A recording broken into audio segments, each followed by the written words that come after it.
폴란드를 지도에서 없애버리겠다. 벨라루스 대통령의 협박은 세계를 경악하게 했고 유럽 전체를 긴장시켰습니다. 나토는 주저했고 유럽연합은 망설였습니다. 그 절망적인 순간 폴란드가 내린 단 하나의 결정이 모든 것을 바꿔놓았습니다. 그 결정의 주인공은 다름 아닌 대한민국이었습니다. 그리고 그날 이후 유럽의 시선은 아시아의 한국에 집중되었습니다. 그 충격적인 현장의 이야기 지금 시작합니다. 사연 시작 전 구독과 좋아요로 대한민국을 응원해주세요. 저는 에릭 슈나이더입니다. 독일 출신으로 유럽전략안보연구소에서 20년 넘게 군사 전력과 안보 위협을 분석해온 군사 전문가입니다. 나토의 동부 전선과 러시아 벨라루스 블록의 움직임을 지켜봐왔고 수많은 위기 상황을 목격해왔습니다. 하지만 그 봄날 제가 본 광경은 지금껏 어떤 분석보다도 저를 긴장하게 만들었습니다. 그날 벨라루스 대통령이 텔레비전에 나타났을 때 저는 베를린 사무실에서 실시간으로 지켜보고 있었습니다. 루카셴코의 첫 마디부터 심상치 않았습니다. 우리는 새로운 미사일을 생산하고 있다는 발언이 나왔을 때 저는 등골이 서늘해졌습니다. 이는 단순한 정치적 수사가 아니라 실제 위협이라는 것을 직감했기 때문입니다. 하지만 더 충격적인 것은 그 다음이었습니다. 그는 폴란드를 직접 겨냥하며 입에 담기 어려운 말을 내뱉었습니다. 폴란드가 계속 도발한다면 지도에서 사라질 수도 있다는 것이었습니다. 저는 그 순간 온몸에 소름이 돋았습니다. 이것은 더 이상 말싸움이 아니라 전쟁 선포에 가까웠습니다. 벨라루스는 말로만 끝내지 않았습니다. 며칠 뒤부터 국경 근처로 군대가 움직이기 시작했습니다. 저는 독일 정보기관으로부터 위성사진들을 받아보았는데 그 내용은 충격적이었습니다. 폴란드 국경에서 멀지 않은 곳에 수많은 전차와 미사일, 그리고 각종 무기들이 집결하고 있었습니다. 이것은 단순한 훈련이 아니라 실전을 위한 준비였습니다. 더욱 놀라운 것은 러시아에서 온 장비들이었습니다. 최신형 전차들과 각종 무기들이 벨라루스로 속속 이동하고 있었습니다. 이는 단순한 벨라루스의 독자적 행동이 아니라 러시아와 함께 계획된 위협이라는 것을 의미했습니다. 저는 이 모든 정보를 독일 국방부에 긴급히 보고했지만 돌아온 답변은 실망스러웠습니다. 상황을 지켜보겠다는 원론적인 말뿐이었습니다. 나토의 반응도 마찬가지였습니다. 브뤼셀에서는 연일 회의가 열렸지만 각국의 이해관계가 복잡하게 얽혀 실질적인 해결책은 나오지 않았습니다. 미국은 우크라이나 문제에 집중하느라 여력이 없었고 프랑스는 러시아와의 대화를 원했습니다. 독일은 에너지 문제 때문에 강경 대응을 주저했고 다른 나라들도 각자의 사정이 있었습니다. 그 사이 폴란드는 홀로 서 있었습니다. 바르샤바 정부는 연일 국제사회에 도움을 호소했지만 돌아오는 것은 우려한다는 말뿐이었습니다. 폴란드 국민들의 불안은 극에 달했습니다. 국경 지역 주민들은 짐을 싸기 시작했고 수도에서는 시위가 벌어졌습니다. 정부는 우리를 지킬 수 있느냐는 절규가 거리를 가득 메웠습니다. 저는 그 광경을 보며 가슴이 아팠습니다. 한 나라가 이렇게 외롭게 위기에 맞서야 한다니 과연 우리 유럽의 연대는 무엇인가 하는 생각이 들었습니다. 폴란드는 분명 우리의 동맹국이었는데 정작 위험한 순간에는 모두가 뒤로 물러서고 있었습니다. 이런 절망적인 상황에서 폴란드 정부가 움직이기 시작했습니다. 두다 대통령과 모라비에츠키 총리는 비밀회의를 거듭했고 전혀 새로운 방향을 모색하기로 결정했습니다. 전통적인 서방 동맹국들이 등을 돌린 상황에서 그들은 아예 다른 곳으로 눈을 돌린 것입니다. 그리고 놀랍게도 그 선택의 대상은 지구 반대편에 있는 대한민국이었습니다. 처음 그 소식을 들었을 때 저는 의아했습니다. 왜 하필 한국일까? 유럽에서 한국 무기라는 것은 그리 익숙한 이름이 아니었기 때문입니다. 물론 한국이 기술적으로 발전했다는 것은 알고 있었지만 유럽의 복잡한 군사 환경에 과연 적합할지는 의문이었습니다. 하지만 폴란드는 확신에 찬 모습으로 행동했습니다. 바르샤바에서 한국 방산업체들과의 긴급 협상이 시작되었고 놀랍도록 빠른 속도로 대규모 계약이 체결되었습니다. K2 전차, K9 자주포, 천무 다연장 로켓 등 한국의 주력 무기들이 폴란드로 향하게 된 것입니다. 계약서에 서명하는 폴란드 국방장관의 표정을 저는 지금도 생생히 기억합니다. 그의 얼굴에는 불안이 아닌 희망이 서려 있었습니다. 마치 이제 우리도 싸울 수 있다는 자신감 같은 것이 느껴졌습니다. 그리고 곧 한반도에서 만들어진 강철 무기들이 유럽 땅을 향해 움직이기 시작했습니다. 저는 그 순간을 지켜보며 복잡한 감정을 느꼈습니다. 과연 이 선택이 옳은 것일까? 한국 무기가 정말 폴란드를 지킬 수 있을까? 하지만 한편으로는 폴란드의 용기에 감탄하지 않을 수 없었습니다. 모든 이가 등을 돌린 상황에서도 포기하지 않고 새로운 길을 찾아 나서는 그들의 모습에서 진정한 용기를 보았기 때문입니다. 그리고 저는 예감했습니다. 이것이 단순한 무기 구매를 넘어선 훨씬 더 큰 변화의 시작이 될 것이라는 것을 말입니다. 폴란드와 한국 두 나라가 만들어갈 이야기가 과연 어떤 결말을 맞을지 저는 숨죽이며 지켜보기 시작했습니다. 그때까지만 해도 저는 몰랐습니다. 이 만남이 유럽 전체의 운명을 바꿀 역사적 순간의 시작이라는 것을 말입니다. 폴란드가 대한민국과의 대규모 무기 계약을 공식 발표했을 때 저는 솔직히 적잖이 당황했습니다. 제 주변의 유럽 군사 전문가들도 반응은 비슷했습니다. 한국? 왜 나토 체계에서 이탈하려는 거지? 라는 의문이 곳곳에서 쏟아졌습니다. 유럽 전장에서 한국산 무기라는 이름은 그다지 익숙하지 않았기 때문입니다. 제 스스로도 K2 전차에 대한 평가 보고서를 접한 적은 있지만 어디까지나 이론상의 자료일 뿐이었습니다. 실전에서 그것도 유럽 대륙의 혹독한 전장 환경에서 과연 통할 수 있을지에 대해서는 회의적일 수밖에 없었습니다. 그 회의로는 폴란드 현지 언론과 정치권에서도 그대로 이어졌습니다. 보수 성향의 가제타 폴스카는 한국 무기는 값싼 대체제일 뿐 진정한 방위력과는 거리가 멀다며 정부를 맹비난했습니다. 야당인 시민연합의 도널드 투스크 전 총리는 국회에서 대한민국은 나토 회원국도 아닌데 왜 검증되지 않은 무기체계를 도입하느냐며 강력히 반발했습니다. 심지어 국민들 사이에서도 우리가 왜 생소한 아시아 무기로 목숨을 맡겨야 하느냐는 불만이 거리 곳곳에서 터져나왔습니다. 바르샤바 시내에서는 K무기 반대 시위까지 벌어졌고 일부 극우 세력은 폴란드를 실험장으로 만들 것이냐며 격렬히 항의했습니다.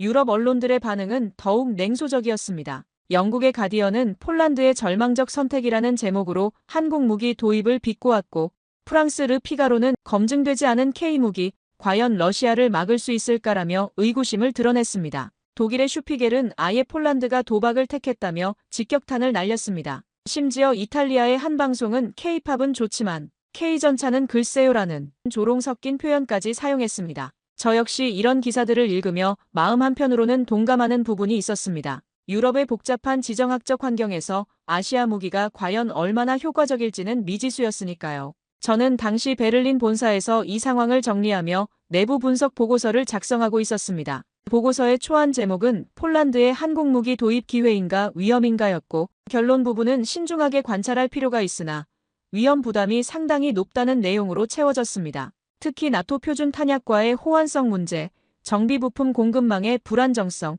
그리고 무엇보다 실전 경험 부족을 주요 우려사항으로 지적했습니다. 또한 혹독한 유럽 겨울 환경에서의 작동 안정성, 러시아제 무기와의 성능 비교, 그리고 폴란드군의 새로운 무기체계 적응 기간 등도 변수로 언급했습니다. 하지만 폴란드 정부는 이런 비판에 아랑곳하지 않고 생각보다 훨씬 단호하게 밀어붙였습니다. 마리우시 블라슈차크 국방장관은 기자회견에서 우리는 전통이 아닌 성능을 선택했다며 확고한 의지를 드러냈습니다. 폴란드 육군 참모총장 야로스와프 미카 대장도 위기 상황에서는 검증된 관례보다 혁신적 해법이 필요하다고 지지 입장을 밝혔습니다. 이들의 표정에서는 절박함과 동시에 묘한 확신이 엿보였습니다. 4월 초 한국 방산업체 관계자들이 바르샤바에 도착했습니다. 현대로템과 한화시스템, 그리고 LI진엑스원의 기술진들이 대거 파견되어 폴란드 국방부 및 육군 관계자들과 수차례 기술 협의를 가졌습니다. 이들은 단순한 무기 판매가 아닌 기술 이전과 현지 생산,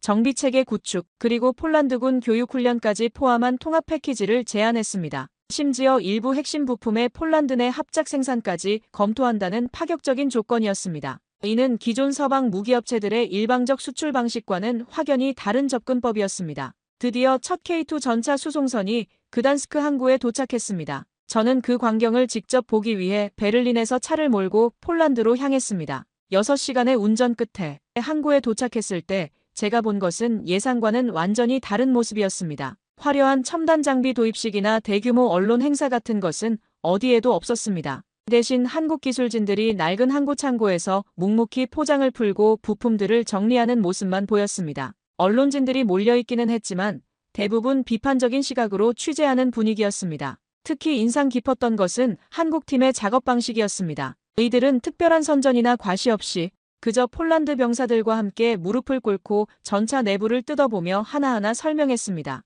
언어가 통하지 않을 때는 손짓 발짓을 동원해서라도 끝까지 이해시키려 노력했습니다. 한 한국 기술자는 전차 엔진룸을 가리키며 폴란드 정비병에게 열심히 설명하고 있었는데 그 모습에서 진정성이 느껴졌습니다. 심지어 몇몇 기술자들은 기본적인 폴란드어 인사말을 배워와서 현지 군인들과 소통하려 애쓰는 모습도 보였습니다. 이는 제가 그동안 봐왔던 서구권 방산업체들의 방식과는 완전히 달랐습니다. 미국이나 독일, 프랑스 업체들은 대개 화려한 프레젠테이션과 대규모 시연회로 무장해서 왔습니다. 고급 호텔에서 성대한 만찬을 열고 정치인들과 고위 관료들을 초청해 화려한 볼거리를 제공하는 것이 일반적이었습니다. 하지만 한국팀은 그런 것보다는 실제 현장에서의 교육과 기술 전수에 더 집중하는 것 같았습니다. 그들의 가방에는 화려한 브로슈어 대신 두꺼운 기술 매뉴얼과 교육 자료들이 가득했습니다. 현지 언론들의 반응은 여전히 냉담했습니다. 폴스카 타임스는 과연 이 아시아 전차들이 러시아 T-90을 상대할 수 있을까라며 의문을 제기했고, 워시나 포스트는 폴란드가 실험용 쥐가 되었다는 자극적인 표현까지 사용했습니다. 한 TV 방송은 K2 전차를 아직 검증받지 못한 신참이라고 불렀고, 또 다른 신문은 한국인들이 유럽 전쟁을 이해나 할까라는 조롱 섞인 기사를 내보냈습니다. 하지만 저는 그 현장에서 한 가지 강한 인상을 받았습니다. 이들은 과시가 아닌 실전을 준비하고 있다는 것이었습니다. 특히 기억에 남는 장면이 하나 있습니다. 폴란드 기갑부대 지휘관인 야누시 코발스키 대령이 K2 전차 조종석에 직접 앉아보는 모습이었습니다. 처음에는 회의적인 표정이었던 그가 몇 분 후 놀라운 얼굴로 밖으로 나왔습니다. 이건 정말 다릅니다. 완전히 다른 차원의 무기입니다. 라고 말하는 그의 목소리에는 확신이 서려 있었습니다. 그는 특히 K2의 능동방어 시스템과 화력 통제 장치에 깊은 인상을 받은 것 같았습니다. 이런 기술이 가능하다니 믿을 수 없습니다. 라며 연신 감탄했습니다. 현지에서는 여전히 회의적 시선이 가득했지만 한국팀은 이에 아랑곳하지 않고 묵묵히 기술을 전수하고 장비를 점검했습니다.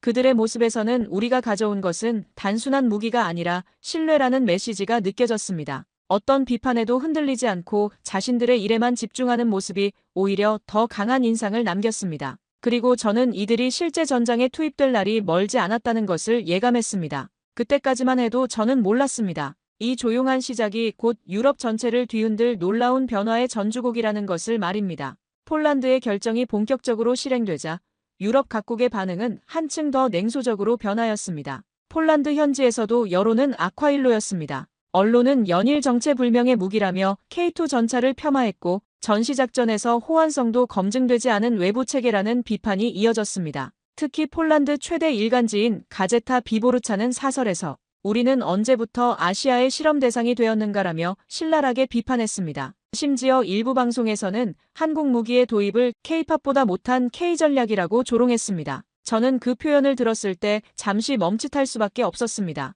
그것은 단순한 무기 논쟁이 아니라 하나의 문화를 향한 비하였고, 동시에 동맹으로서의 신뢰마저 흔드는 발언이었기 때문입니다. 폴란드 국영방송 TVP에서는 한류는 좋지만 한국 무기는 아직 이르다는 논평을 내보냈고, 민영방송 TV에는 우리가 K-드라마를 보듯 전쟁도 판타지로 여기는 것인가라는 독설까지 퍼부었습니다. 폴란드 내부 정치권에서는 한국 무기 도입을 둘러싼 논쟁이 극도로 고조되었습니다. 야당인 시민연합과 폴란드 농민당은 연일 국정감사를 요구하며 K2 전차와 K9 자주포의 대규모 도입이 국가 재정에 과도한 부담을 줄 뿐만 아니라 국방 안보마저 위험에 빠뜨리고 있다며 계약 전면 재검토를 강력히 요구했습니다. 특히 현 집권당인 법과정의당이 전 정권 하에 체결한 방산 계약을 그대로 추진한 데 대해 정치적 책임론이 불거졌습니다. 국회에서는 연일 격론이 벌어졌습니다. 야당 의원들은 한국 무기는 나토 표준에 맞지 않아 긴급 상황에서 다른 동맹국과의 합동작전이 불가능하다고 주장했고,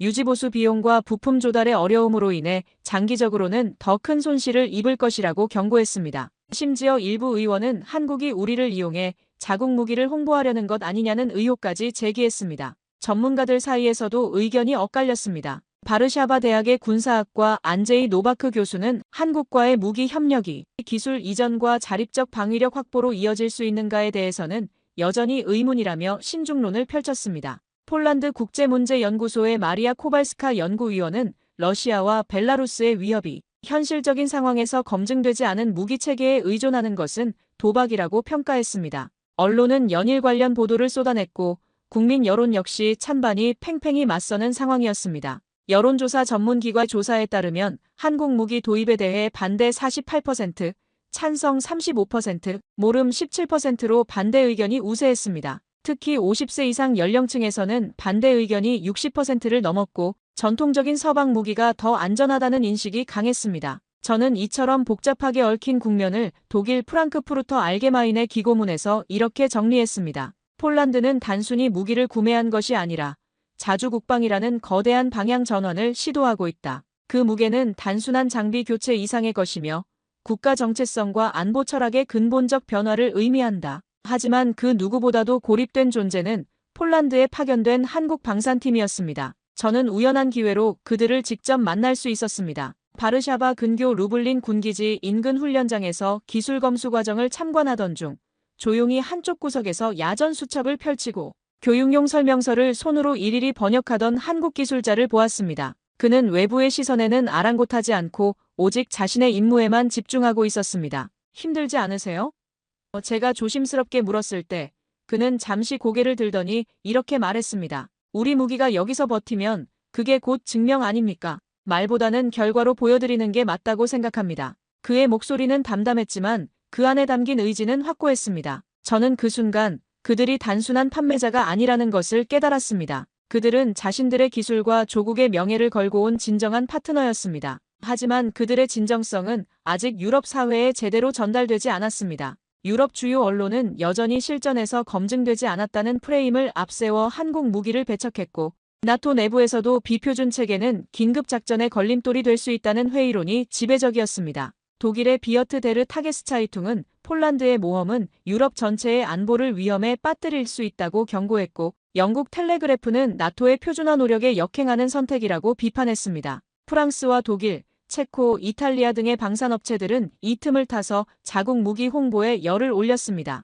프랑스 탈레스 그룹은 검증된 K사, 자주포야말로 유럽 전장의 최적 해답이라는 광고를 대대적으로 내보냈고 독일 라인메탈은 레오파르트의 신뢰성은 수십 년간 증명되었다며 반격했습니다. 체코의 엑스칼리버 아미는 동유럽 지형에 최적화된 우리 무기 체계를 강조했고 이탈리아 레오나르도는 나토 완전 호환 시스템을 앞세워 공세를 펼쳤습니다. 폴란드 정부는 이런 압박 속에서 흔들리기 시작했습니다. 일부 국방부 관료들 사이에서는 정말 옳은 선택이었나라는 의문이 제기되었고 심지어 계약 조건 일부를 재협상하자는 목소리까지 나왔습니다. 마리우시 블라슈차크 국방장관은 기자회견에서 모든 옵션을 열어두고 최선의 방안을 모색하고 있다며 애매한 입장을 보였습니다. 저는 연구소 내부에서 열린 전략회의에서 이렇게 말했습니다. 지금은 수치와 이론이 무기를 증명하지 않습니다. 오직 실전만이 정답을 알려줄 것입니다. 우리는 인내심을 가지고 지켜봐야 합니다. 하지만 제 동료들 대부분은 여전히 회의적이었습니다.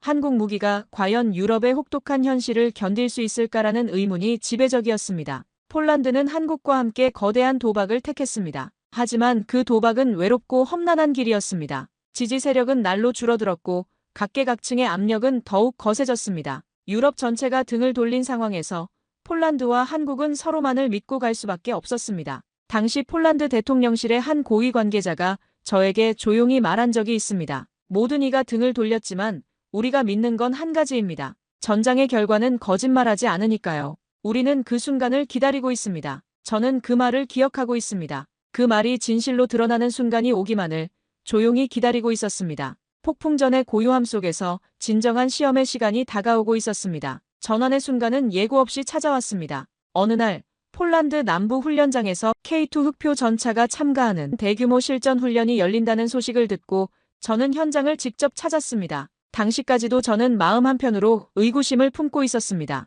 과연 아시아에서 온 이 무기들이 유럽의 혹독한 환경에서 제대로 작동할 수 있을까? 하지만 그날 저는 그 모든 의심을 완전히 버리게 되었습니다. 훈련은 이른 새벽에 시작되었습니다. 짙은 안개가 자욱하게 낀 구릉지대에서 K2 전차들이 조용히 대기하고 있었습니다. 상대편은 폴란드군이 기존에 운용하던 독일제 전차들이었습니다. 지휘관의 신호와 함께 훈련이 시작되었을 때 저는 눈을 의심할 수밖에 없었습니다. 거대한 K2 전차가 마치 살아있는 동물처럼 부드럽게 움직이는 것이었습니다. 무거운 철덩어리가 이렇게 우아하게 움직일 수 있다니 믿기 어려웠습니다. 특히 험난한 지형을 통과하는 모습은 감탄을 자아냈습니다. 진흙투성이 습지도 거뜬히 지나갔고 가파른 언덕길에서도 전혀 흔들림이 없었습니다. 마치 그 지형을 위해 태어난 것처럼 자연스러웠습니다. 하지만 진짜 놀라운 것은 사격 훈련이었습니다. K2가 멀리 떨어진 표적을 향해 포를 발사했을 때 저는 숨을 멈췄습니다. 한 발에 정확히 명중시키는 모습을 보며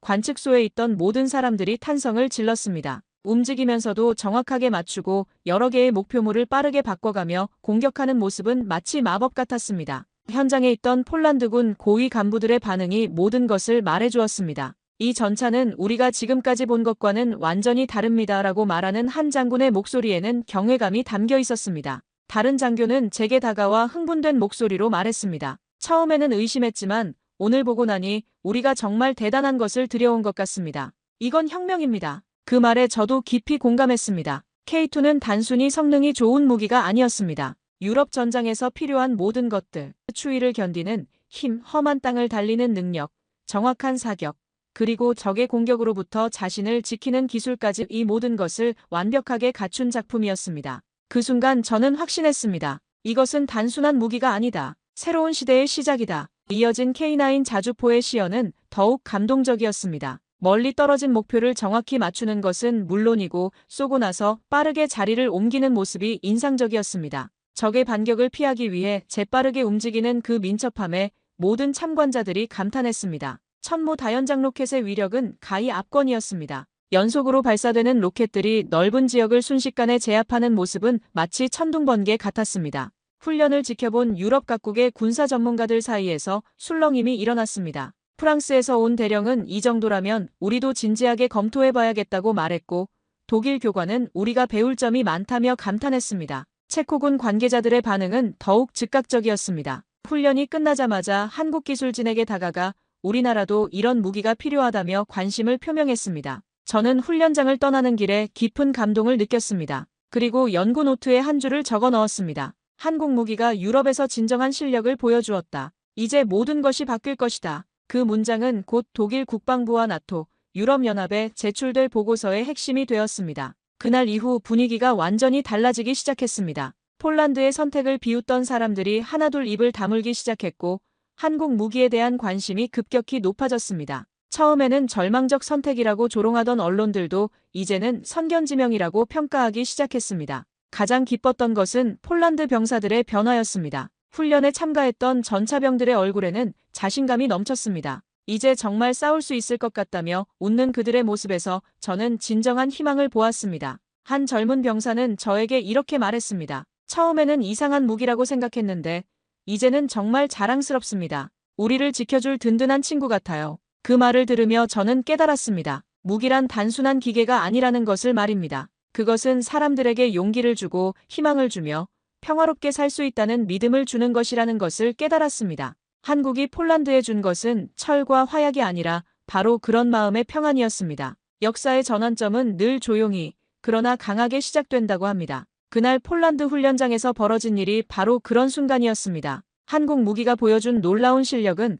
단순한 기술의 승리가 아니었습니다. 그것은 진심과 성실함이 만들어낸 기적이었고 앞으로 일어날 더 큰 변화의 신호탄이었습니다. 훈련이 끝난 후에도 그 파급 효과는 지속되었습니다. 전차와 자주포, 다연장 로켓 등 한국산 무기들의 성능은 단순히 기록으로만 남지 않았습니다. 그것은 현장에서 직접 훈련받은 폴란드 병사들의 태도와 표정, 그리고 말투에서 먼저 나타났습니다. 이전에는 의심과 불만이 섞였던 그들의 눈빛이 점차 신뢰와 자신감으로 바뀌기 시작했습니다. 저는 훈련기지 내 병영식당에서 우연히 한 전차병과 대화를 나눌 기회가 있었습니다. 처음엔 솔직히 반신반의했습니다. 아시아 무기라고 하니 뭔가 어색하기도 했고요.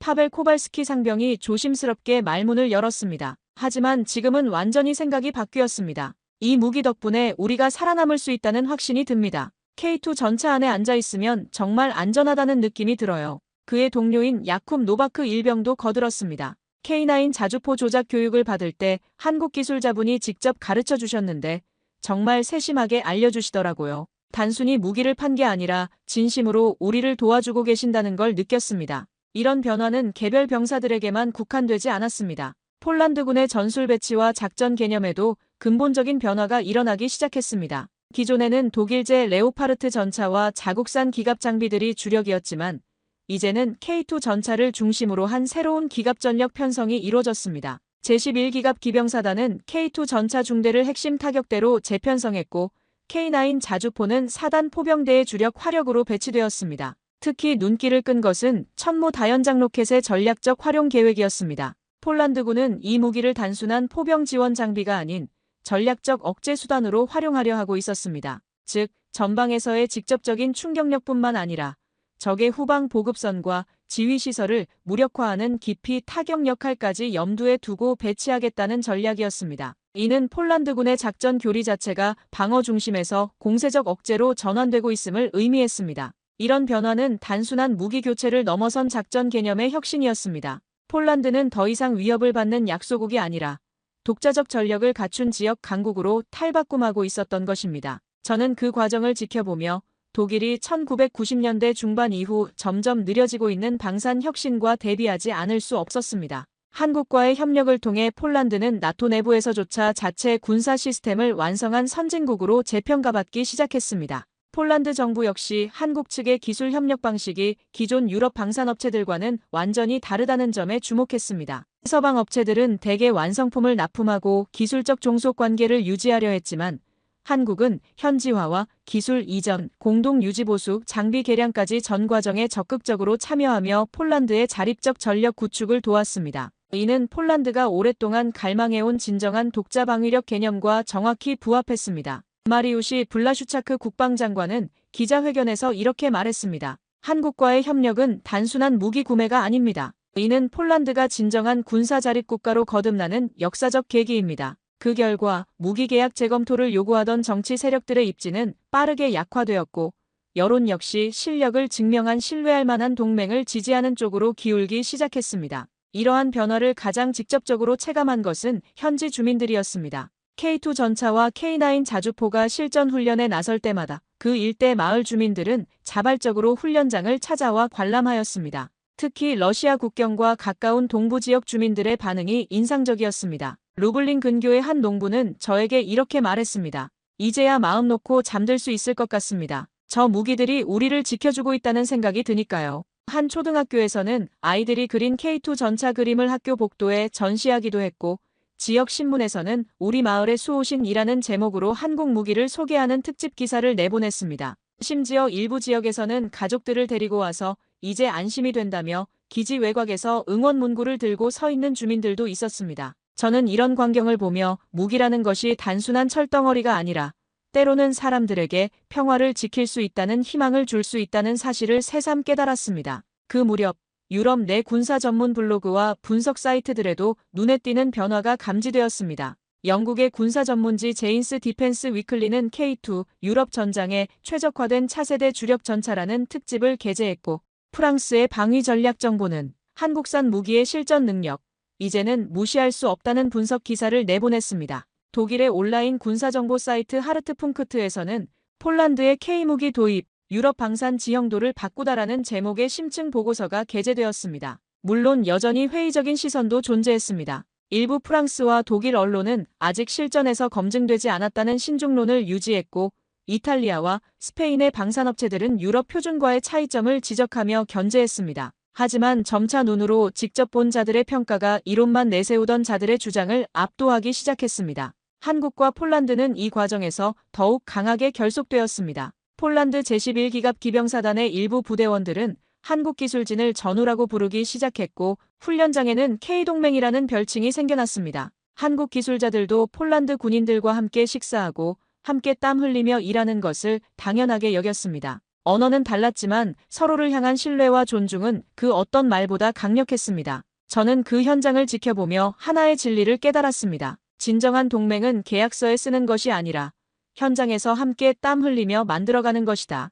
한국 방산팀의 성실함과 폴란드군의 신뢰가 바로 그것을 증명하고 있었습니다. 정치적 계산이나 경제적 이익을 넘어선 진정한 파트너십이 그곳에 있었습니다. 며칠 뒤 폴란드 국회는 한국 무기 계약 유지 및 확대안을 압도적 찬성으로 통과시켰습니다. 찬성 387표, 반대 43표, 기권 21표라는 압도적 결과였습니다. 심지어 기존 반대파였던 일부 야당 의원들도 찬성표를 던졌습니다. 저는 독일 프랑크푸르터 알게마이네에 보낸 기고문에서 이렇게 썼습니다. 정치적 파도는 언제든 일어날 수 있다. 그러나 진정한 기술력과 성실한 파트너십은 그 모든 파도를 이겨내는 방파제가 된다. 이 순간 한 나라의 운명을 바꾼 것은 철이 아니라 사람이었습니다. 그리고 그 사람들은 조용히, 꾸준히 신뢰를 쌓아가며 불가능을 가능으로 만든 한국의 기술자들이었습니다. 희망의 씨앗이 싹트기 시작했고 곧 그것은 전 유럽을 놀라게 할 거대한 나무로 자라날 예정이었습니다.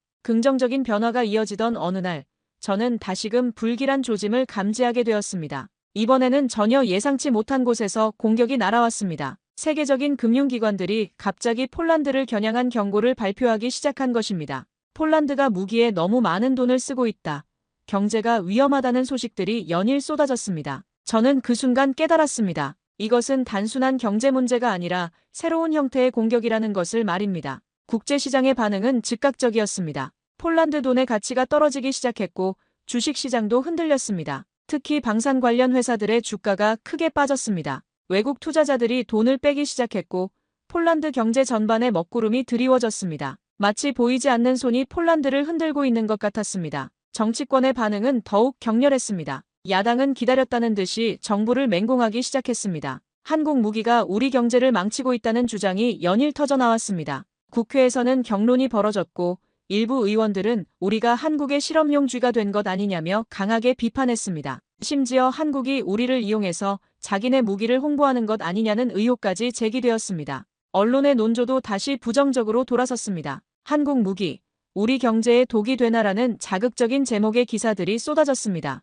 경제 전문가들은 텔레비전에 나와 폴란드가 감당할 수 없는 무리한 투자라고 비판했습니다. 여론조사 결과도 충격적이었습니다. 한국 무기 도입에 반대하는 의견이 다시 급상승했고 특히 경제 걱정이 큰 일반 시민들의 반발이 컸습니다. 이런 상황을 틈타 유럽의 기존 무기 회사들이 다시 공세에 나섰습니다. 프랑스, 독일, 이탈리아 업체들이 조직적으로 움직이며 유럽 무기가 경제적으로 더 유리하다는 주장을 펼쳤습니다. 그들은 같은 유럽끼리 협력해야 한다며 감정에 호소하기도 했고 장기적으로 보면 우리 무기가 더 저렴하다며 경제적 논리도 내세웠습니다. 가장 교묘했던 것은 안보 위협까지 거론한 공격이었습니다. 일부에서는 폴란드가 한국 무기를 들여온 것이 러시아를 더욱 자극했다며 오히려 폴란드를 비난했습니다. 평화로운 해결을 방해하고 있다는 억지 논리까지 나왔습니다. 저는 이런 말들을 들으며 분노를 느꼈습니다. 위기에 처한 친구를 도운 것이 왜 비난받아야 하는가 싶었습니다. 벨라루스와 러시아도 이 기회를 놓치지 않았습니다. 루카셴코는 다시 도발적인 발언을 쏟아냈습니다. 폴란드가 외국 무기에 의존하며 무모한 도박을 하고 있다며 조롱했습니다. 러시아군도 국경 근처에서 다시 위협적인 훈련을 시작했습니다. 이는 너희가 아무리 좋은 무기를 가져와도 소용없다는 메시지였습니다. 폴란드는 다시 사면초가에 빠졌습니다. 안으로는 경제 걱정과 정치적 압박이 거세졌고 밖으로는 군사적 위협이 계속되었습니다. 한국 무기의 우수한 성능이 증명되었음에도 불구하고 이번에는 완전히 다른 각도에서 공격받고 있었습니다. 심지어 처음에는 한국 무기를 지지했던 일부 사람들조차 과연 이 길이 맞나라는 의문을 품기 시작했습니다. 폴란드 정부는 심각한 고민에 빠졌습니다. 대통령은 연일 긴급회의를 소집했고 총리도 당정 협의를 거듭했습니다. 하지만 명확한 해답은 쉽게 나오지 않았습니다. 경제적 압박과 정치적 부담이 날로 커지고 있었기 때문입니다. 저는 이 상황을 지켜보며 안타까운 마음을 감출 수 없었습니다. 독일 언론에 기고한 글에서 저는 이렇게 썼습니다.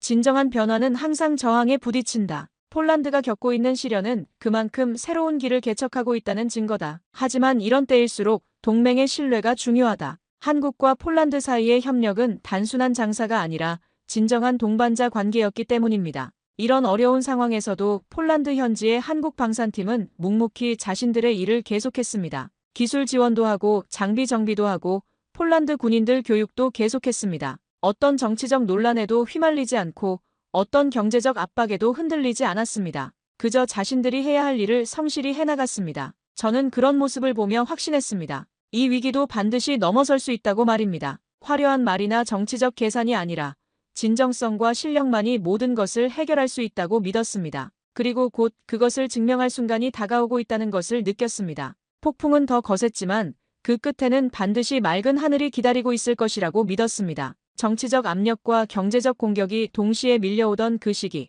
저는 다시 한번 폴란드 남동부 레셰시우프 인근에 위치한 제21포드 할레 기갑기지로 향했습니다. 이번 방문의 목적은 최근 격화된 논란 속에서도 기술 지원이 제대로 이뤄지고 있는지 점검하고 도입된 K2 전차와 K9 자주포의 실제 운용 상황을 분석하기 위함이었습니다. 하지만 제가 그곳에서 목격한 것은 단순한 장비 운용의 문제를 넘어선 국가 간 진정한 동지애의 현장이었습니다. 기지에 도착하자마자 가장 먼저 눈에 들어온 것은 한국 방산팀의 기술자들과 폴란드 병사들이 나란히 앉아 전차 궤도를 분해하며 정비 매뉴얼을 함께 검토하고 있는 모습이었습니다. 기온이 영하 15도까지 떨어진 혹독한 추위 속에서도 둘은 두꺼운 작업복을 입고 마치 오래된 전우처럼 자연스럽게 움직이고 있었습니다. 언어도 다르고 문화도 달랐지만 이제는 손짓과 눈빛만으로도 서로의 의도를 파악하고 협력하는 수준에 이르렀습니다. 특히 인상 깊었던 것은 한국 기술자가 K9 자주포 내부의 복잡한 오작동 원인을 직접 손으로 설명하며 폴란드 정비병에게 시연하는 모습이었습니다.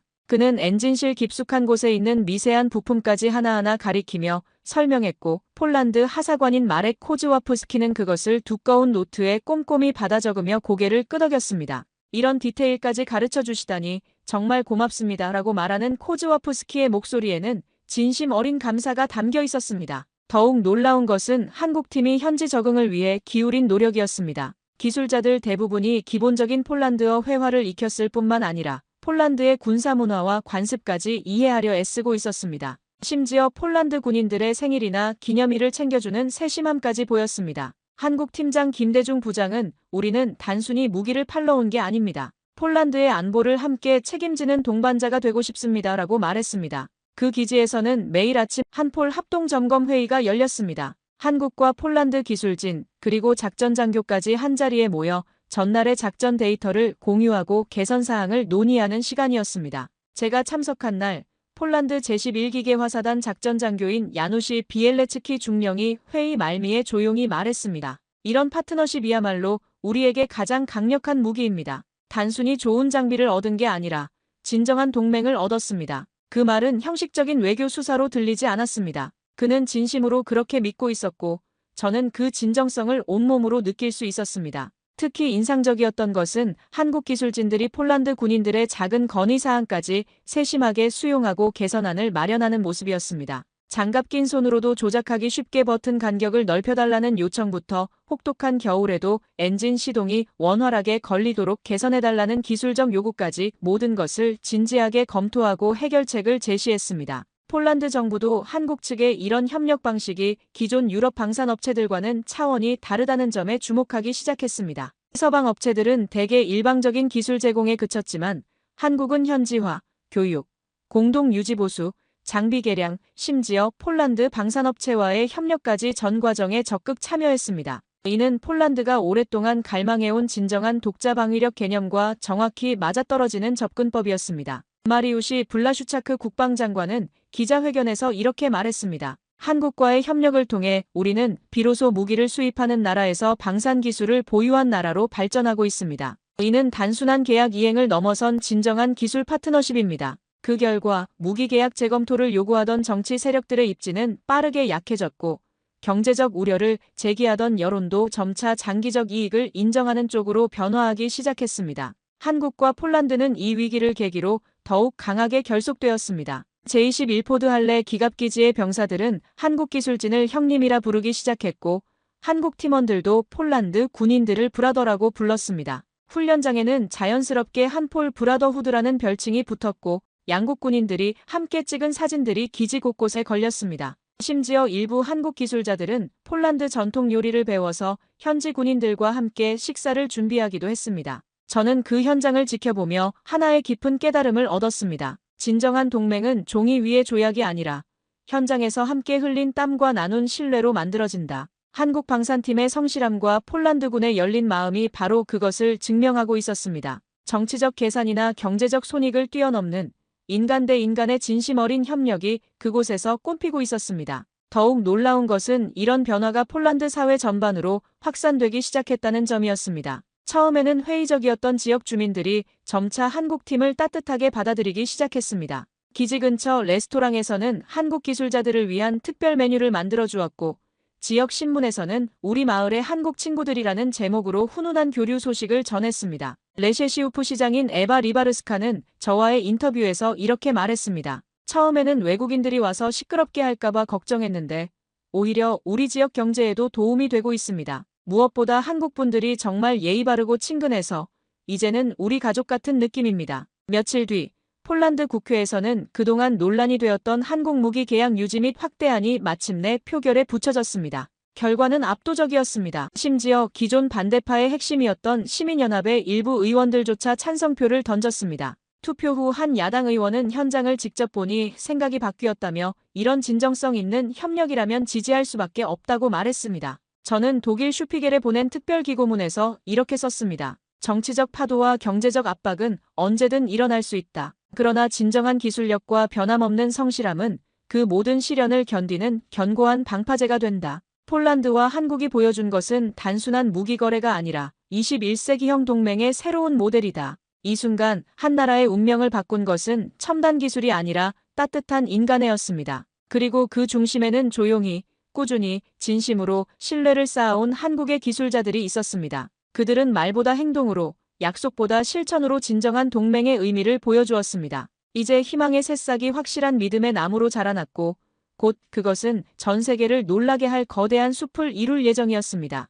폴란드 국회의 압도적 승인이 있은 지 2달 후 유럽 역사상 가장 큰 규모의 나토 연합훈련이 동유럽 전 지역에서 실시되었습니다. 28개국이 참가하는 사상 최대 규모의 실전 시뮬레이션이었습니다. 저는 독일 전략 분석단 자격으로 현장을 직접 관찰하며 폴란드군의 K2 전차와 K9 자주포, 천무 다연장 로켓이 나토 최고 수준의 무기들과 어깨를 나란히 하는 모습을 확인할 수 있었습니다. 그리고 그 결과는 제가 지난 20년간 목격한 그 어떤 변화보다도 감동적이었습니다. 훈련은 혹독한 겨울 추위 속에서 진행되었습니다. 영하의 날씨와 야간 작전, 그리고 고강도 전투 상황까지 현대전의 모든 시련이 총동원되었습니다. 참가한 무기들은 미국, 독일, 영국, 프랑스 등 서방 최정예 장비들이었습니다. 이런 쟁쟁한 경쟁자들 사이에서 한국 무기가 과연 어떤 모습을 보일지 전 세계가 지켜보고 있었습니다. 첫 번째 시험에서부터 놀라운 일이 벌어졌습니다. 극한 추위 속에서도 K2 전차는 한 번의 고장 없이 완벽하게 임무를 수행했습니다.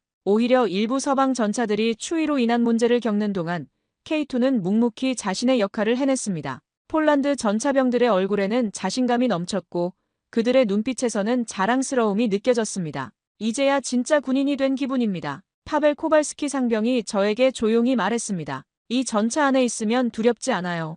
우리를 믿고 기다리는 가족들에게 반드시 돌아갈 수 있다는 확신이 듭니다. 그의 동료들도 고개를 끄덕였습니다. 그들의 표정에서는 단순한 무기에 대한 만족이 아닌 조국을 지킬 수 있다는 든든함이 느껴졌습니다. 사격 훈련에서 K2의 진가가 더욱 드러났습니다. 멀리 떨어진 목표물을 정확히 명중시키는 모습은 가히 예술적이었습니다. 관측소에 있던 각국군 관계자들이 연신 감탄사를 내뱉었고 심지어 처음에는 회의적이었던 독일군 교관까지 믿을 수 없다며 고개를 저었습니다. K9 자주포의 장거리 정밀 타격은 더욱 압권이었습니다. 수십 킬로미터 떨어진 목표를 정확히 타격하는 모습에 모든 참관자들이 숨을 죽였습니다. 천무 다연장 로켓의 위력은 가히 충격적이었습니다. 연속으로 발사되는 로켓들이 하늘을 가르며 목표 지역을 완전히 제압하는 모습은 마치 천둥번개 같았습니다. 그 순간 저는 깨달았습니다. 이것은 단순한 무기 시연이 아니라 한국 기술력의 완전한 승리 선언이었다는 것을 말입니다.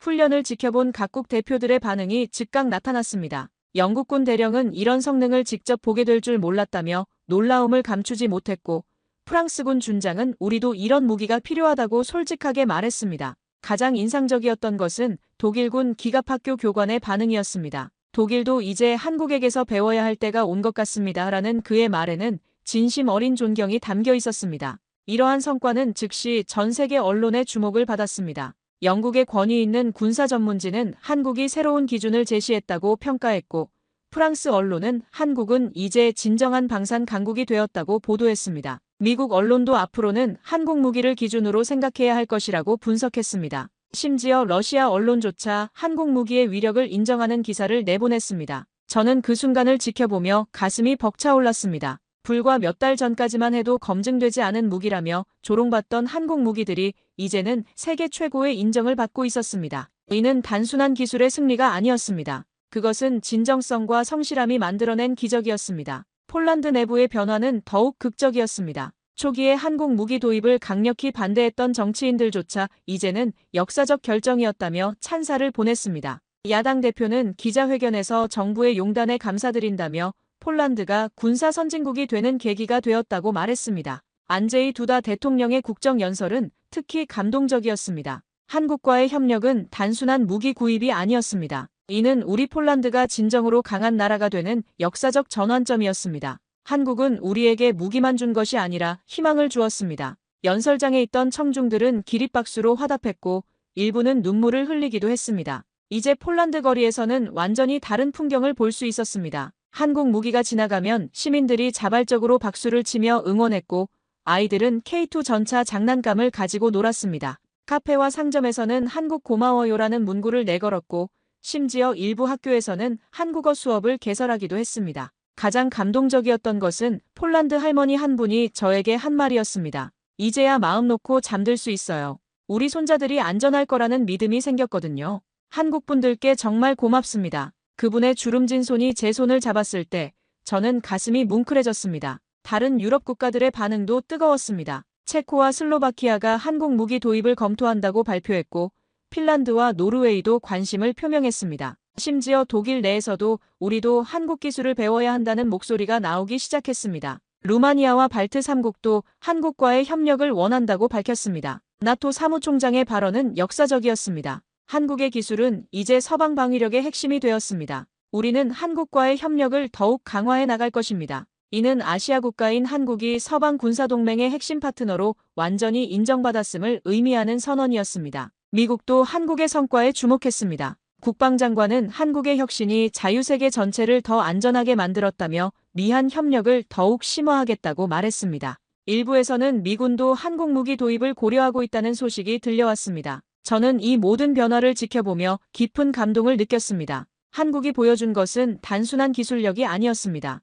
그것은 어려움 속에서도 포기하지 않는 끈기였고 파트너에 대한 진심 어린 배려였으며 약속을 지키는 신뢰였습니다. 그리고 그 모든 것이 결국 세상을 변화시켰습니다. 며칠 뒤 저는 베를린 사무실로 돌아왔습니다. 책상 위에는 폴란드 병사들이 선물한 작은 K2 전차 모형이 놓여 있었습니다. 그 작은 모형을 바라보며 저는 지난 몇 개월의 여정을 되돌아보았습니다. 의심과 조롱으로 시작된 이야기가 감동과 존경으로 끝났습니다. 마지막 보고서를 작성하며 저는 이런 문장을 썼습니다. 우리는 무기를 통해 기술을 배웠지만 사람을 통해 진정한 우정을 배웠습니다. 한국이 폴란드에 준 것은 철과 화약이 아니라 희망이었고 그 희망이 유럽 전체를 바꾸었습니다. 그리고 저는 확신했습니다. 진심은 결국 통한다는 것을, 성실함은 반드시 인정받는다는 것을, 그리고 작은 나라도 세상을 바꿀 수 있다는 것을 말입니다. 한국이 보여준 기적 같은 이야기는 앞으로도 오랫동안 사람들의 가슴 속에 남을 것입니다. 오늘 사연에 대한 여러분의 생각을 댓글로 남겨주세요. 감동뭉클에서는 여러분의 소중한 마음을 모아 사연 주인공들에게 전해드리고 있습니다. 여러분 주변에 감동적이거나 재미있는 실제 사연들을 제보받고 있으니 언제든 저희 공식 메일로 제보해주세요. 오늘 들려드린 사연에 공감하셨다면 구독과 좋아요 눌러주시고 주변 분들과도 공유해주세요. 여러분의 작은 관심과 응원이 더욱 좋은 콘텐츠를 만드는 데 큰 힘이 됩니다. 오늘도 여러분의 하루의 작은 즐거움이라도 되었기를 바라며 지금까지 감동뭉클이었습니다. 끝까지 시청해주셔서 감사합니다. 다음에 더 감동적인 사연으로 찾아뵙겠습니다.